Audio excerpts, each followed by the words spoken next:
ఇంద్రకీలాద్రిపై వేంచేసి ఉన్న శ్రీ కనకదుర్గమ్మవారి సన్నిధిలో వసంత నవరాత్రి ఉత్సవాలు 6వ రోజుకు చేరుకున్నాయి.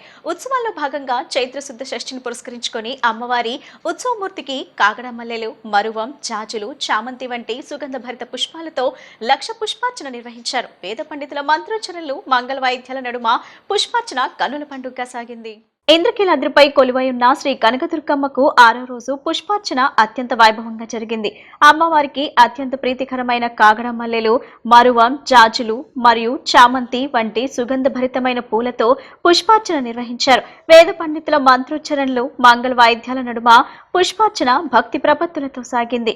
తొలుత దేవస్థాన స్థానాచార్యులు విష్ణుభట్ల శివప్రసాద్ శర్మ, చైర్మన్ బొర్రా గాంధీ సారథ్యంలో పాలక మండలి సభ్యులు, దేవస్థాన సిబ్బంది మంగళ వాయిద్యాల నడుమ పుష్పాలను తెచ్చి అమ్మవారి ఎదుట ఉంచగా ఋత్వికులు మంత్రోచ్చరణలు గావిస్తూ దుర్గమ్మకు పూలను భక్తి ప్రపత్తులతో సమర్పించారు. ఈ సుగంధభరితమైన పుష్పాలతో శోభయమానంగా వెలుగొందుతున్న దుర్గమ్మను దర్శించుకోవటం కంటికి ఇంపుగా, మనసుకు ప్రశాంతతను తెచ్చే అద్భుతమైన అనుభూతిగా ఉందని భక్తులంటున్నారు. ఉభయదాతలతో పాటు పలువురు పాలక మండలి ప్రతినిధులు ఈ పుష్పార్చనలో పాల్గొన్నారు. పుష్పార్చన సమయంలో దేవాలయం పరిసరాలు పూల వాసనలతో సుగంధభరితంగా మారాయి.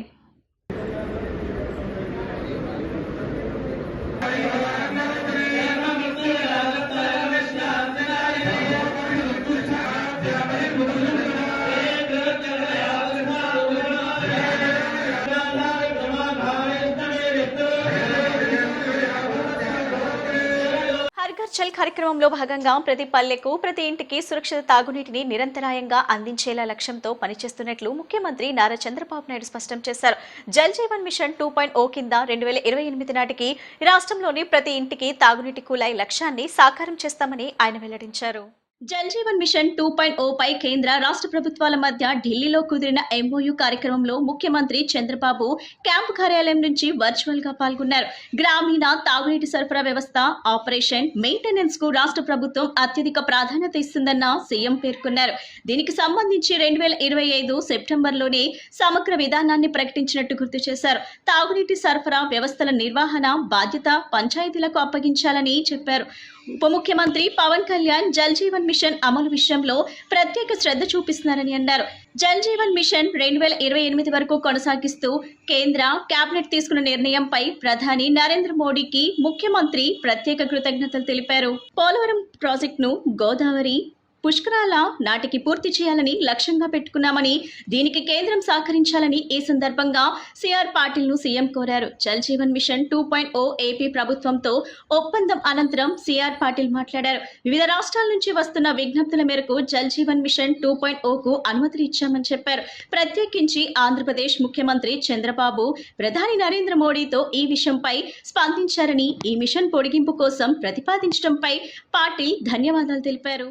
టీడీపీ కేంద్ర కార్యాలయంలో విద్య, ఐటీ శాఖల మంత్రి నారా లోకేష్ 85వ రోజు ప్రజా దర్బార్ నిర్వహించారు. వివిధ జిల్లాల నుంచి వచ్చిన ప్రజలు, పార్టీ కార్యకర్తల సమస్యలను వినిపించగా మంత్రి ప్రతి ఒక్కరిని ఆప్యాయంగా పలకరించి అర్జీలు స్వీకరించారు. భూమి నమోదు, న్యాయవాదుల రక్షణ చట్టం అమలు, పన్ను వివాదాల వంటి సమస్యలపై వినతులు అందగా వాటిని పరిశీలించి పరిష్కారానికి చర్యలు తీసుకుంటామని మంత్రి హామీ ఇచ్చారు.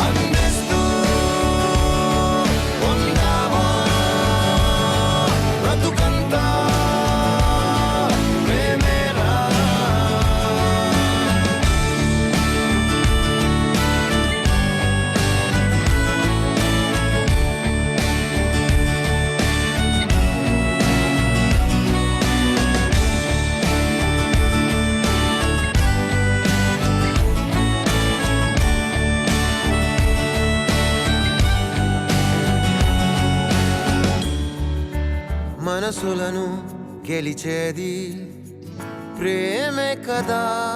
ప్రేమే మానవత్వం, ప్రేమే దైవతత్వం, జీవించేటి దారే ఇది. ఇదేరా ఇదేరా గెలుపంటే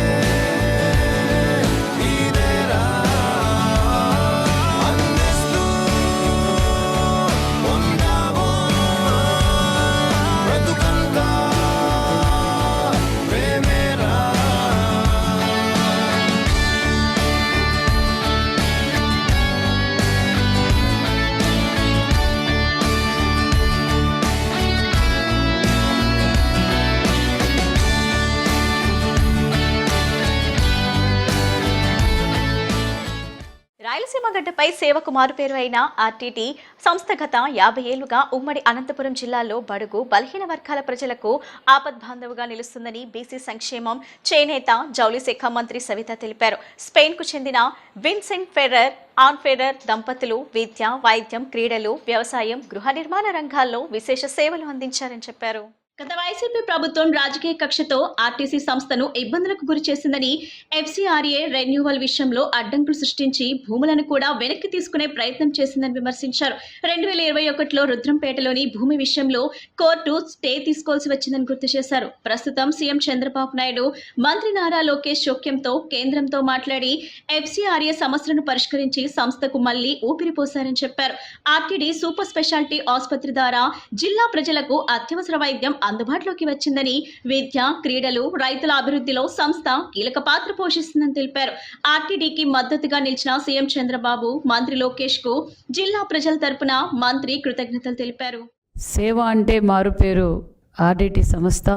ముఖ్యంగా రాయలసీమలో ఎక్కువగా వినపడేది సేవకు మారుపేరుగా మరి ఆర్టీటీ సంస్థని యావత్తు బడుగు బడిగిన ప్రజలందరూ అందరికీ తెలిసిన విషయం.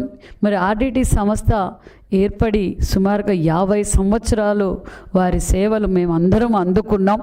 మరి విన్సెంట్ ఫెర్రర్, అన్నా ఫెర్రర్ అనే దంపతులు స్పెయిన్ నుంచి వచ్చి మరి వెనకబడిన ప్రాంతం అని ఒక ఆర్టీటీ సంస్థ పెట్టడం వల్ల నిజంగా లక్షలాది మంది ఉపాధి పొందారు. మరి ఎన్నో విధాలుగా మరి హౌసింగ్ పరంగా కావచ్చు, హాస్పిటల్ పరంగా కావచ్చు, విద్య కావచ్చు, మరి క్రీడా పరంగా కావచ్చు, వ్యవసాయ పరంగా కావచ్చు, మరి ఇవెన్నో లక్షలాది మందికి ఈరోజు ఆదుకున్న ఆర్టీటీ సంస్థ అన్న విషయం ప్రజలందరికీ తెలుసు. మరి ఆర్టీటీ వారు వారి రిన్యూవల్ కోసం గత ప్రభుత్వంలో చాలా ఇబ్బంది పడ్డారు. మరి ఎఫ్సీఆర్ఏ రెన్యువల్ కోసం మరి చాలా ఇబ్బంది పడ్డారన్న విషయం మనందరికీ తెలుసు. మరి మన యువగల అధినేత నారా లోకేష్ బాబు గారు ఏదైతే పాదయాత్ర చేసినప్పుడు మా ఉమ్మడి అనంతపురం జిల్లాలో మరి ఆర్టీటీ సేవలు స్వయాన చూశారు యువగల అధినేత నారా లోకేష్ బాబు గారు. మరి మేము అధికారంలోకి రాగానే సార్ ఇది ఉమ్మడి అనంతపురం జిల్లాలో ఉన్న మంత్రులు, ఎమ్మెల్యేలు, ఎంపీలు అందరూ వెళ్ళి లోకేష్ బాబు గారి దృష్టికి, ముఖ్యమంత్రి గారి దృష్టికి చెప్పాం. సార్ కేంద్రంతో ఇది మాట్లాడాలి. గత ప్రభుత్వం దీన్ని గాలికి వదిలేసింది, అన్నీ గాలికి వదిలేశారు. మరి ఆర్టీటీ వారు చేస్తున్న సేవలను కూడా గుర్తించకుండా వారి రెన్యూవల్కి ఇబ్బంది పడుతున్నారు. కొన్ని అనివార్య కారణాల వల్ల ఇది మనం మరి ప్రజలకు చాలా ఉపయోగపడే సంస్థ సార్ ఇది అని మన యువగల అధినేత నారా లోకేష్ బాబు గారి దృష్టికి తీసుకెళ్ళి ముఖ్యమంత్రి గారి దృష్టికి తీసుకెళ్ళాం. మరి ముఖ్యమంత్రి గారు నారా లోకేష్ బాబు గారు ఆ రోజే గత 8 నెలల కిందనే మరి ఖచ్చితంగా మనం ప్రధానమంత్రి గారితోనూ అమిత్ షా గారితో మాట్లాడి మనం ఖచ్చితంగా రెన్యువల్ చేయిస్తాం, మీరు ధైర్యంగా ఉండి ప్రజలకు కూడా ధైర్యం చెప్పండి, ఖచ్చితంగా మనం రెన్యువల్ చేయిస్తామని చెప్పిన ఘనత యువగల అధినేత నారా లోకేష్ బాబు గారు. ఆ మాట నిలబెట్టుకున్నాము కూటమి ప్రభుత్వం. కేంద్ర ప్రభుత్వం ప్రవేశపెట్టిన పీఎం సూర్యఘర్ ముఫ్టీ బిజిలీ యోజన పథకం ద్వారా ప్రతి ఇల్లు ఉచిత విద్యుత్తో వెలుగులు నిండుతుందని విజయవాడ తూర్పు నియోజకవర్గం ఎమ్మెల్యే గద్దె రామ్మోహన్ వెల్లడించారు. సోలార్ ప్యానెల్స్ ను ఏర్పాటు చేసుకుంటే 4 నుంచి 6 ఏళ్లలోనే పెట్టిన పెట్టుబడి తిరిగి రావడంతో పాటు మరో 20 ఏళ్ల పాటు ఉచితంగా విద్యుత్ పొందవచ్చునని వివరించారు. అశోక్ నగర్ లోని ఎమ్మెల్యే గద్దె తన క్యాంపు కార్యాలయం వద్ద net camp National Solar Energy Federation of India సంయుక్త ఆధ్వర్యంలో ఏర్పాటు చేసిన సూర్యాంధ్ర ప్రగతి రథాలను ఆయన జెండా ఊపి ప్రారంభించారు. ఈ సందర్భంగా ఆయన మాట్లాడుతూ సోలార్ ప్యానెల్స్ ఏర్పాటు చేసుకుంటే 20 ఏళ్ల పాటు ఉచితంగా విద్యుత్ పొందవచ్చునన్నారు. ఈ పథకం కింద సాధారణ ప్రజలకు 30,000 వరకు సబ్సిడీ లభిస్తుందని, ఎస్సీ, ఎస్టీ వర్గాలకు 100% రాయితీ ఉంటుందన్నారు. తాను వ్యక్తిగతంగా ఈ పథకం ద్వారా లబ్ధి పొందానని, ప్రజలందరూ ఈ అవకాశాన్ని వినియోగించుకోవాలని కోరారు. కార్యక్రమంలో SSEFI CEO Subrahmanyam Pulipaka, net cap development officer Moula Ali తదితరులు పాల్గొన్నారు. కేంద్ర ప్రభుత్వం ప్రవేశపెట్టిన ప్రత్యేకమైన కార్యక్రమం సూర్యఘర్ అనే కార్యక్రమం. ప్రతి ఇంటి మీద కూడా సోలార్ ప్యానల్స్ ఏర్పాటు చేసుకుంటే అతి తక్కువ ఖర్చుతో మనం ఉచిత కరెంటు పొందే అవకాశం ఉంది. మనకు అయ్యే ఖర్చు సుమారు 4 నుంచి 5-6 సంవత్సరాల్లో ఆ ఖర్చు అంతా కూడా మన కరెంటు బిల్లులో తగ్గి దాని ద్వారా మనం పెట్టిన పెట్టుబడి మన వెనక్కి వచ్చే అవకాశం ఉంది. ఆ తర్వాత 20 సంవత్సరాల పాటు మనం ఉచితంగా కరెంటు పొందే అవకాశం ఉంది. ఈ రోజున ఏ ఇంటికి వెళ్ళినా కూడా వాళ్ళకి ఇంటి కరెంటు బిల్లు ప్రధానమైన భారంగా మారుతూ ఉంది. అదీనుగాక ఇవాళ కరెంటు మీద రాష్ట్రాలు కానీ దేశం కానీ అనేక కోట్లాది రూపాయలు వెచ్చించి కరెంటు కొనే పరిస్థితి ఉంది. అలా కరెంటు కొనే పరిస్థితి కూడా ప్రకృతి నుంచి, సూర్యుడి నుంచి శక్తిని గ్రహించి ఈ యొక్క సోలార్ ప్లేటుల ద్వారా ఎనర్జీని ఇచ్చే గొప్ప కార్యక్రమం ఇది పొల్యూషన్ ఫ్రీ. దీనివల్ల పొల్యూషన్ కూడా లేదు. ఇవాళ ఒక విద్యుత్తు తయారు చేయాలంటే మరి దానికి అనేకమైన బొగ్గు కావాలా, రకరకాల కావాలా, ఇదంతా కూడా పొగ. మనం చూసాం ఇక్కడ ఆ విద్యుత్ ప్లాంట్ విపరీంపట్నంలో ఆ ప్లాంట్ చూస్తే చుట్టుపక్కలంతా కూడా మట్టిమయం అయిపోతుంది. అంటే ఆ పొగ అన్ని చెట్లకు పట్టేసి, రోడ్లకు పట్టేసి, అంటే మనకు తెలియకుండా మన లంగ్స్కి ఎంత పడుతుందో కూడా ఆలోచించుకోవాల్సిన అవసరం. సో ఇలాంటి సమయంలో ఇలాంటి కార్యక్రమం ఇది కూడా ప్రభుత్వాలు, అటు కేంద్రంలో మోడీ గారు కానీ రాష్ట్రంలో ఆ యొక్క కార్యక్రమాన్ని అత్యంత శ్రద్ధగా తీసుకుని అనేకమైన సమావేశాలు ఏర్పాటు చేసి ఆయనకి చంద్రబాబు గారికి అవకాశం ఉన్న ప్రతి ఒక్క మీటింగ్లో కూడా ఈ కార్యక్రమం గురించి చెప్తూ ఉన్నారు. ఇది మనం ఒక ఇంటి మీద ప్లాంట్ పెట్టుకుంటే మనకి ఎనర్జీ సేవింగ్ రావడమే కాకుండా రాష్ట్రానికి కూడా బోల్డ్ ఎనర్జీ సేవింగ్ వస్తుంది. ఇప్పుడు ఎనర్జీని ప్రొడ్యూస్ చేస్తున్నాం కాబట్టి మనకి డిమాండ్ కూడా తగ్గుద్ది. కాబట్టి వీళ్ళు బయట రాష్ట్రాల నుంచి కొనే అవసరం ఉండదు. ఎందుకంటే మనం మొన్నటిదాకా చూసాం 20 గంటలకు పవర్ కట్ ఉన్న రోజులు చూసాం. లేదా ఒక రేత్రి మాత్రమే కొంచెం కరెంట్ ఉండి పగలంతా కరెంట్ లేని పరిస్థితి అనేకం చూసాం.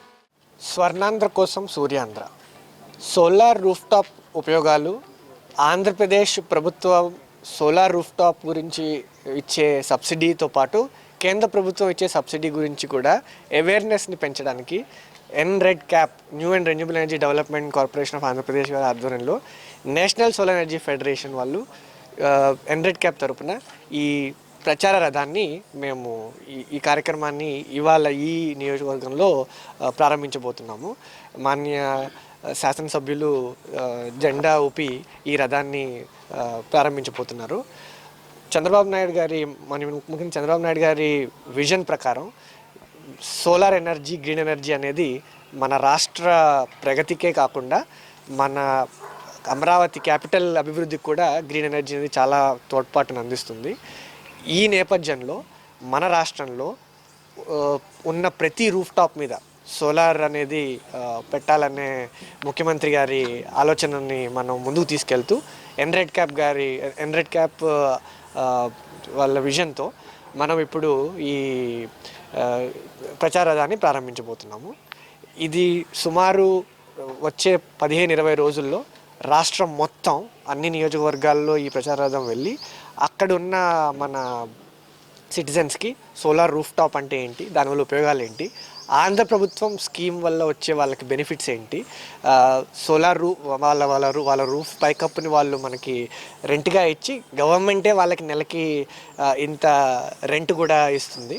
వీటన్నిటి మీద వాళ్ళని జాగరూకపరచడానికి, వాళ్ళని చైతన్యపరచడానికి ఈ సూర్యాంధ్ర ప్రగతి రథాన్ని మేము డిజైన్ చేసాము. ఈ అవకాశం మాకు ఇచ్చినందుకు new and renewable energy development corporation of ఆంధ్రప్రదేశ్కి మా నేషనల్ సోలార్ ఎనర్జీ ఫెడరేషన్ తరపున మా ప్రత్యేక కృతజ్ఞతలు. మేము national Solar Energy federation Delhi నుంచి నేను వచ్చాను. ఈ పథకాన్ని మేము సాధారణ తనిఖీలో భాగంగా మచిలీపట్నం, పెడన ప్రాంతాల్లోని పలు పోలీస్ స్టేషన్లను పరిశీలించామని మచిలీపట్నం ఐజీపీ అశోక్ కుమార్ తెలిపారు. జిల్లా పోలీస్ సిబ్బంది పనితీరు సంతృప్తికరంగా ఉందని పేర్కొన్నారు. రౌడీ షీటర్లపై కఠిన నిఘా కొనసాగుతుందని, వారు మళ్లీ నేరాలకు పాల్పడితే పీడీ యాక్ట్ కింద కేసులు నమోదు చేసి కఠిన చర్యలు తీసుకుంటామని హెచ్చరించారు. ప్రజల భద్రత, శాంతి భద్రతల పరిరక్షణలో ఎలాంటి రాజీ ఉండదని స్పష్టం చేశారు. మచిలీపట్నం పరిధిలోని పలు పోలీస్ స్టేషన్లను ఐజీపీ అశోక్ కుమార్ ఆకస్మికంగా తనిఖీ చేశారు. ఈ సందర్భంగా స్టేషన్లో నమోదైన కేసులు, వాటి దర్యాప్తు పురోగతి, పరిష్కార విధానాలపై సమగ్రంగా చర్చించారు. పెండింగ్ లో ఉన్న కేసులను వేగంగా పరిష్కరించాలని అధికారులకు సూచించారు. జిల్లాలో గంజాయి రవాణా, ఇతర నేర కార్యకలాపాలు, మహిళలపై జరిగే అత్యాచార ఘటనలను పూర్తిగా అరికట్టేందుకు ప్రత్యేక చర్యలు తీసుకుంటున్నామని తెలిపారు. ఎస్పీ విద్యాసాగర్ పర్యవేక్షణలో ప్రత్యేక బృందాలు పనిచేస్తున్నాయని చెప్పారు. గత సంవత్సరంతో పోలిస్తే ఈ ఏడాది రోడ్డు ప్రమాదాల సంఖ్య తగ్గుముఖం పట్టడం సానుకూల పరిణామమని పేర్కొన్నారు. ట్రాఫిక్ నియంత్రణ చర్యలు, అవగాహన కార్యక్రమాలు ఫలితాలిస్తున్నాయని తెలిపారు. పోలీస్ సిబ్బంది పనితీరు మెరుగ్గా ఉందని అభినందించిన ఐజీపీ ప్రజలకు మరింత సమర్థవంతమైన సేవలు అందించాలని సూచించారు. రౌడీ షీటర్లు మళ్లీ నేరాలకు పాల్పడితే వారిపై పీడీ యాక్ట్ నమోదు చేసి కఠిన చర్యలు తీసుకుంటామని మరోసారి స్పష్టం చేశారు. కృష్ణా జిల్లాలో చింతల చిలకలపూడి పోలీస్ స్టేషను మరియు Pedana circle office, traffic police station Machilipatnam inspection గురించి ఇక్కడికి రావడం జరిగింది. ఈ పోలీస్ స్టేషన్లో ఏమేమి నేరాలు జరుగుతున్నాయి, ఇక్కడ నివారణ చర్యలు ఏమేమి తీసుకోవాలనేది దాని మీద ప్రధానంగా డిస్కషన్ చేయడం జరుగుతుంది. అదే జిల్లాలో శాంతి భద్రతలు పకడ్బందీగా ఉన్నాయి. తర్వాత క్రైమ్ అగైన్స్ట్ ఉమెన్ కానీ గంజాయిని కంట్రోల్ చేయడానికి ఇవన్నీ కూడా ఎస్పీ గారు పటిష్టమైన చర్యలు తీసుకుంటున్నారు. సో క్రైమ్ అగైన్స్ట్ ఉమెన్ కూడా చాలా మటుకు తగ్గింది ఈ సంవత్సరం గత సంవత్సరంతో కంపేర్ చేస్తే. రాష్ట్రంలోనే కృష్ణా జిల్లా ఓవరాల్ క్రైమ్ కానీ క్రైమ్ అగైన్స్ట్ ఉమెన్ కానీ వీటిల్లో బాగా తగ్గిన జిల్లాల్లో ప్రథమ స్థానంలో ఉంది. ఇక్కడ సిబ్బంది అందరూ జాగ్రత్తగా పనిచేయడం వల్ల ఇది సాధ్యమైంది. సో భవిష్యత్తులో కూడా ఇటువంటి చర్యలు తీసుకొని క్రైమ్ ఇంకా తగ్గేటట్టుగా చేసుకొని ఇంకా అన్ని పారామీటర్స్లో, ఫర్ ఎగ్జాంపుల్ రోడ్ యాక్సిడెంట్స్ గత సంవత్సరము కొద్దిగా ఎక్కువ జరిగాయి, కానీ ఈ సంవత్సరము ఈ బ్లాక్ స్పాట్స్ అని ఐడెంటిఫై చేశారు. రోడ్ యాక్సిడెంట్స్ బ్లాక్ స్పాట్స్ అని ఐడెంటిఫై చేశారు. చాలా చోట్ల స్పీడ్ తగ్గించే ప్రయత్నాలు చేస్తున్నారు. బ్యారికేడ్స్ అది పెట్టారు, స్పీడ్ బ్రేకర్స్ వేయడము, తర్వాత పెయింటింగ్ చేయడము, కాషనరీ బోర్డ్స్ పెట్టడము, ఇవన్నీ కూడా చేయడం జరుగుతుంది. మన గౌరవ ముఖ్యమంత్రి గారు కూడా కొంత ఫండ్స్ కూడా రిలీజ్ చేస్తామన్నారు ఎస్పీస్కి ఈ రోడ్ యాక్సిడెంట్స్ గురించి చర్యలు చేపట్టడానికి. సో ఇవన్నీ వస్తే ఈ సంవత్సరము ఈ రోడ్ యాక్సిడెంట్స్ మరిన్ని తగ్గించడానికి మేము ప్రయత్నం చేయడం జరుగుతుంది. జిల్లాలో ఉండే రౌడీ షీటర్స్ మీద కూడా ప్రత్యేక నిఘా పెట్టడం జరిగింది. ఎవరైతే రిపీటెడ్గా ఎటువంటి నేర చరిత్ర పాల్పడుతున్నారో వాళ్ళందరి మీద కూడా పీడీ యాక్ట్ పెట్టి పంపించడం జరుగుతూ ఉంది. సో వీటిలో ఎవరైనా ఇటువంటి కార్యక్రమాలు చేస్తే భవిష్యత్తులో ఇంకా కఠిన చర్యలు తీసుకునే అవకాశం ఉంటుంది. గత కార్పొరేషన్ ఎన్నికల్లో 22 డివిజన్లకు గాను 19 డివిజన్లు గెలుచుకోవడం సామాన్య విషయం కాదని, ప్రజల్లో ఉండి సేవ చేయడం వల్లే ఇది సాధ్యమైందని వైసీపీ పశ్చిమ నియోజకవర్గం ఇన్ఛార్జ్ వెల్లంపల్లి శ్రీనివాసరావు పేర్కొన్నారు. పార్టీ కోసం కష్టపడే ప్రతి మాజీ కార్పొరేటర్కు వచ్చే స్థానిక సంస్థల ఎన్నికల్లో ప్రాధాన్యత ఇస్తామని హామీ ఇచ్చారు. కూటమి ప్రభుత్వం అధికారంలోకి వచ్చాక అనేక కార్పొరేషన్లను ఆక్రమించిన విజయవాడ కార్పొరేషన్ మాత్రం లాక్కోలేకపోయారని, అది కార్పొరేటర్ల నిబద్ధతకు నిదర్శనమని ఆయన పేర్కొన్నారు. గాంధీనగర్లోని ఒక హోటల్లో మాజీ మంత్రి పశ్చిమ నియోజకవర్గం వైసీపీ ఇన్ఛార్జ్ వెల్లంపల్లి శ్రీనివాస్ దంపతులను ఆ నియోజకవర్గ మాజీ కార్పొరేటర్లు కుటుంబ సమేతంగా కలిసి గజమాలతో ఘనంగా సత్కరించారు. ఈ కృతజ్ఞతా సభలో వెల్లంపల్లి శ్రీనివాస్, నగర మేయర్ రాయన భాగ్యలక్ష్మి, సీనియర్ మాజీ కార్పొరేటర్ పుణ్యశీల మాట్లాడుతూ గత కార్పొరేషన్ ఎన్నికల్లో 22 డివిజన్లకు గాను 19 డివిజన్లు గెలుచుకోవటం సామాన్య విషయం కాదని, ప్రజల్లో ఉండి సేవ చేయటం వల్లే ఇది సాధ్యమైందని కొనియాడారు. పార్టీ అధినేత వైఎస్ జగన్ నిర్ణయానికి కట్టుబడి తాను వేరే నియోజకవర్గానికి వెళ్లానని, అక్కడ గెలుపు కోసం శక్తివంచన లేకుండా పోరాడినా దురదృష్టవశాత్తు ఫలితం దక్కలేదని ఆవేదన వ్యక్తం చేశారు. తాను వ్యాపారాలను వదులుకొని రాజకీయాల్లోకి వచ్చానని, 2009 నుండి ఇప్పటి వరకు రాజకీయాల కోసం డబ్బులు పోగొట్టుకున్నాను తప్ప డబ్బు సంపాదన కోసం రాజకీయం చేయటం లేదని స్పష్టం చేశారు. కరోనా సమయంలో అప్పటి ఎన్నికల అధికారి చంద్రబాబు మనిషిలా వ్యవహరించి ఎన్నికలను ఆలస్యం చేసిన, కార్పొరేటర్ అభ్యర్థులు చేసిన నిరంతర సేవలే విజయాన్ని అందించాయని గుర్తు చేశారు. కూటమి ప్రభుత్వం అధికారంలోకి వచ్చాక అనేక కార్పొరేషన్లను ఆక్రమించిన విజయవాడ కార్పొరేషన్ మాత్రం లాక్కోలేకపోయారని, అది కార్పొరేటర్ల నిబద్ధతకు నిదర్శనమని ఆయన పేర్కొన్నారు. అనంతరం మాజీ మేయర్ రాయన భాగ్యలక్ష్మి మాట్లాడుతూ వెల్లంపల్లి శ్రీనివాస్ తనను రాజకీయాల్లోకి తీసుకొచ్చి గురువుగా మార్గనిర్దేశం చేశారని తెలిపారు. మేయర్గా తన బాధ్యతలు చేపట్టినప్పుడు తనకు రాజకీయంపై అవగాహన లేదని, వెల్లంపల్లి సహకారంతోనే అభివృద్ధి పనులు చేయగలిగామని చెప్పారు. రాబోయే రోజుల్లో ఏ ఎన్నికలు వచ్చినా వైఎస్ఆర్సీపీ జెండాను రెపరెపలాడించాలని, వెల్లంపల్లి శ్రీనివాస్ ను భారీ మెజార్టీతో గెలిపించి మళ్లీ మంత్రిగా చూసుకోవాలని ఆమె కార్యకర్తలకు పిలుపునిచ్చారు. ఈ కార్యక్రమంలో మాజీ కార్పొరేటర్లు ఆంజనేయరెడ్డి, ఎలకల్ చలపతిరావు, పూర్ణచంద్రరావు, ఇర్ఫాన్, గోదావరి గంగా, రెహ్మునిసా, బలసాని మನೆమ్మ, కోటిరెడ్డి, చైతన్యరెడ్డి తదితరులు పాల్గొన్నారు. మనం 22 మంది కార్పొరేట్ అభ్యర్థుల్ని నిర్ణయించినప్పుడు కోవిడ్ అని చెప్పని ఆ రోజు చంద్రబాబు తాలూకా మనిషి ఎలక్షన్ కమిషనర్గా ఉండడం, కావాలని ఇంకొక వారం రోజులు ఎలక్షన్స్ అయిపోతాయని తెలిసి కూడా కోవిడ్ అని చెప్పని ఎన్నికలను వాయిదా వేసినప్పుడు కొంత మనకి ఇంత కష్టపడ్డాము మళ్ళీ టైం వెయిట్ చేయాలని చెప్పని కాకుండా ఆ గ్యాప్ 1 ఇయర్ కూడా మన వాళ్ళందరూ నామినేషన్లు వేశారు. ప్రతి ఒక్కళ్ళు ఏ రోజుకు ఆ రోజు కోవిడ్లో కూడా కోవిడ్ని సైతం పక్కన పెట్టి ప్రజలకి సేవ చేసే విధంగా మీరందరూ కూడా కార్పొరేటర్ కాకముందే ప్రజల మనసులో మీరందరూ కూడా స్థానం సంపాదించుకున్నారు. మీరందరూ కూడా నేను కూడా ఆ రోజు నుంచి ఒకటే చెప్పేవాడిని, మీరే నా కార్పొరేటర్స్, మీరు గెలిచినా గెలవకపోయినా ఆ డివిజన్ మీదే అని చెప్పని. మళ్ళీ ఇప్పుడు కూడా నేను చెప్తున్నాను. కాకపోతే చిన్న చిన్న ఇబ్బందులు ఏంటంటే మీకు విరోధులు కూడా నన్ను విరోధంగా చూస్తున్నారు. వాళ్ళందరూ కూడా ఎక్కడైతే కావాలి మన పార్టీలో ఉంటారు, ఉన్నప్పుడు ఏం జరుగుతుంది, ఏదో మీకు వాళ్ళకి ఉన్న ఇబ్బందుల్ని నేనేంటంటే మీరు సరి చేసుకునే బాధ్యత మీరు తీసుకోవాలి. ఇప్పుడు కూడా మన అపోజిషన్లో ఉన్నాం, ఏ ఒక్కరిని మీరు దూరం చేయొద్దు. జగన్మోహన్ రెడ్డి గారు అంటే అభిమానం ఉంది, వాళ్ళకి పార్టీ అంటే అభిమానం ఉంది. వ్యక్తిగతంగా కొంత నా మీద కొంచెం వాళ్ళకి ఇబ్బంది ఉండొచ్చు, మీ మీద ఇబ్బంది ఉండొచ్చు. వాళ్ళందరినీ కూడా కలుపు కట్టుకొని మనం ముందు తీసుకెళ్దాం. నాకు పక్క నియోజకవర్గాల్లాగా వేరే నియోజకవర్గాల్లాగా నేను కార్పొరేట్లు ఎవరు బయట అని చెప్పి ఆలోచించే పరిస్థితి కాదు. మనందరం ఒక కుటుంబం అని చెప్పని భావించే వ్యక్తిని, మనందరం ఒక ఫ్యామిలీ. నాకు అదే కావాలి తప్ప నాకు వేరే ఆలోచన ఏం లేదు. ఇందాక నరేంద్ర అడిగాడు మళ్ళీ మాకు టికెట్లు ఇస్తారనేది. 100 రూపాయల టికెట్లు ఎందుకు, మీ అందరికీ ఇస్తారు టికెట్లు. పార్టీ నమ్ముకున్న వాళ్ళకి టికెట్లు లేకుండా ఉంటాయా? పార్టీని నమ్ముకొని, ఎందుకంటే మనకు రాష్ట్రంలో అనేక కార్పొరేషన్లు కైవసం చేసుకోగలిగారు. అనేక కార్పొరేషన్ని మాయ మాటలు చెప్పారు, లేదా కనుక భయపెట్టారు, లేదా కనుక వాళ్ళకి ఆశ చూపెట్టారు. ఎన్ని చూపెట్టినప్పటికీ కూడా మన విజయవాడ నగరపాలక సంస్థ వైఎస్ఆర్ కాంగ్రెస్ పార్టీకి ఈ రోజు వరకు కూడా కంచుకోటగా ఉందంటే అది మీ యొక్క నిబద్ధత అని చెప్పని మీ అందరికీ కూడా తెలియపరచుకుంటున్నాను. 5 ఏళ్ళు దిగ్విజయంగా వైఎస్ఆర్ కాంగ్రెస్ పార్టీ తరపున మనం అందరం పూర్తి చేసుకోవడం అన్నది చాలా ఆనందంగా ఉంది. మనం కార్పొరేషన్కి ఎలా వెళ్ళాము అంటే దానికి మూలం బెల్లంపల్లన్న అని చెప్పడానికి ఎలాంటి అతిశయోక్తి లేదు. ఎందుకంటే నేను కౌన్సిల్లో లాస్ట్ డే కూడా నేను చెప్పాను, ఈరోజు నేను బయటకు వచ్చి ఇలా ఈ స్టేజ్ మీద కానీ లేకపోతే 5 ఏళ్ళు కౌన్సిల్లో మేయర్గా నేను నించున్నాను అని అన్నా కానీ అది పూర్తిగా బెల్లంపల్లి సార్. ఎందుకంటే వాస్తవంగా మా వారికైతే నేను బయటికి రావడం అన్నది ఆయనకి ఇష్టం లేదు. ఆయన నన్ను తీసుకురావడానికి ఎప్పుడూ ఇష్టపడలేదు.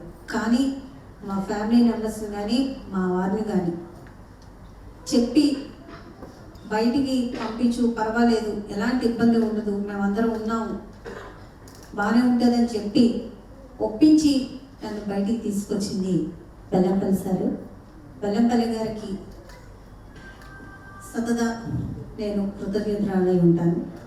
ఎందుకంటే 5 ఏళ్ళు మేయర్ విజయవాడ నగరానికి చేయడం అన్నది చిన్న విషయం కాదు.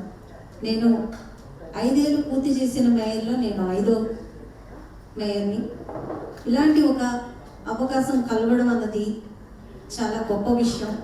అలాంటి గొప్ప ఒక అవకాశాన్ని నాకు కల్పించిన వెల్లంపల్లి శ్రీనివాసరావు గారికి, అలాగే మన మాజీ సీఎం గారు జగన్మోహన్ రెడ్డి గారికి నేను కృతజ్ఞతలు తెలియజేసుకుంటున్నాను. 5 ఏళ్ళు ఏదైతే వైఎస్ఆర్సీపీ పార్టీని అంటిపెట్టుకొని ఉన్న కార్పొరేటర్ల ప్రతి ఒక్కరికి నేను ధన్యవాదాలు తెలియజేస్తున్నాను. ఎందుకంటే 2 ఏళ్ళ కాలం మనకి ఉంది. ఈలోపే ఎలక్షన్స్లో మనం చాలా ఘోరమైన పరాభాన్ని చవిచూసాం.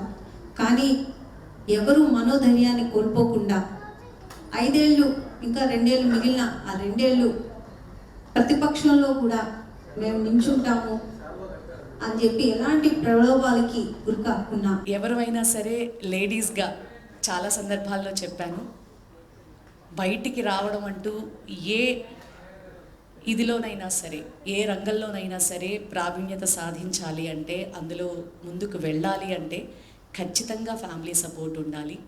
మరి వాస్తవంగా నా భర్త బండి రాజ్ కుమార్ గారైనా, నరేంద్ర అన్న అయినా, ఎవరైనా సరే వార్డుల్లో వాళ్ళు పాపం ఫస్ట్ కష్టపడటం స్టార్ట్ చేసినటువంటి పరిస్థితి, వాళ్ళకి రావాల్సినటువంటి అవకాశాన్ని మహిళా రిజర్వేషన్లతో మేము తీసుకున్నాము.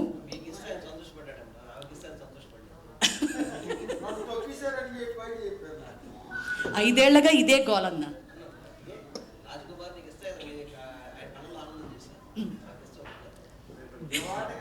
నిజమన్నా మీరు చెప్పింది అయితే, అన్న గురించి నాకు తెలీదు. నిజంగా నాకు సీట్ రావడం 2 సార్లు కూడా నిజంగా ఎంతో మనస్ఫూర్తిగా నన్ను అభినందించి నన్ను ముందుకు నడిపించినటువంటి వ్యక్తి నా భర్త. మరి అటు జగన్మోహన్ రెడ్డి గారికి కానీ, ఇటు వెల్లంపల్లి గారికి కానీ ఎప్పుడూ ప్రియమైన చెల్లెల్ని. మరి నెక్స్ట్ ఇందాక మేయర్ గారు కూడా అన్నట్టు, మనం ప్రతిపక్షంలో ఉన్నామన్నటువంటి మాట మనం ఆల్రెడీ మర్చిపోయి కొన్ని నెలలు అవుతోంది. మనల్ని ఎదుర్కోవడానికి అధికార పార్టీ గడగడ వణుకుతోంది. ఖచ్చితంగా ప్రతి సెగ్మెంట్లో కూడా ఇచ్చినటువంటి హామీలు ఏవైతే ఉన్నాయో అవన్నీ కూడా మరి తొంగలోకి తొక్కి మనకి బోల్డన్న అస్త్రాలు ఇచ్చారు.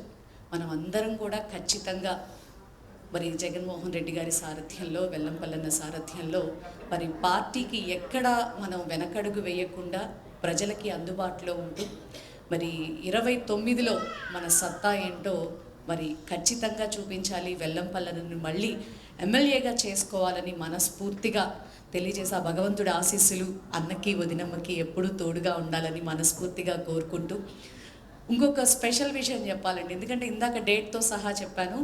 ప్రాముఖ్యమైనటువంటి విషయం ఏంటంటే, అప్పట్లో బీజేపీ అధికారంలో ఉన్నా కూడా ప్రతిపక్షంలోకి వచ్చినటువంటి వ్యక్తి పరిగెత్తించారు ఆయన. వాస్తవంగా ఆ పరిస్థితిలో ఉన్న కరోనా టైంలో మనం భయపడుతున్న పరిస్థితుల్లో లేదు 100% ఇప్పుడు మనం పబ్లిక్ అవసరం, ఇదంతా క్యాటర్ వైజ్గా ప్రతి ఇంటికి వెళ్ళి మనం ఆ రోజు ఆయన డిస్ట్రిబ్యూషన్ ఇచ్చిన ఫ్రూట్స్ కానివ్వండి, లేకపోతే వెజిటేబుల్స్ కానివ్వండి, ఏదైనా కానీ ఆ రోజు ఉన్న పరిస్థితిలో అది మనకు చాలా హెల్ప్ఫుల్గా సర్వీస్ చేయడం జరిగింది. పశ్చిమ నియోజకవర్గంలో కూడా 22 డివిజన్లకు గాను మనం 19 డివిజన్ల అత్యధిక మెజార్టీతో మనం కార్పొరేటర్లుగా ఎన్నుకోవడం జరిగింది. ఇది నా భూతో నా భవిష్యత్తు. ఇంతకుముందు నాకు తెలిసినంత వరకు అంత వన్ సైడ్గా ఒక ఆర్గనైజేషన్లో ఒక నాయకత్వంలో జరగడం అన్నది నాకు తెలిసి కార్పొరేషన్ చరిత్రలో అంత వన్ సైడ్ జరిగిన సందర్భం నాకు తెలిసినంత వరకు లేదనుకుంటున్నాను నేను. అలాగే తర్వాత కార్పొరేషన్ గెలిచిన తర్వాత పదవుల విషయంలో కానివ్వండి, జగన్ గారితో ఈయన వెళ్ళి చాలా వరకు నామినేటెడ్ పదవులు, అలాగే మన రాయన భాగ్యలక్ష్మి గారికి మేయర్ పదవి విషయంలోనే కానివ్వండి, యాక్చువల్గా మేయర్ గారు చాలా సందర్భాల్లో చెప్పారు, నేను చెప్పేది ఏం లేదు, మళ్ళీ రివైజ్ అవుతుంది.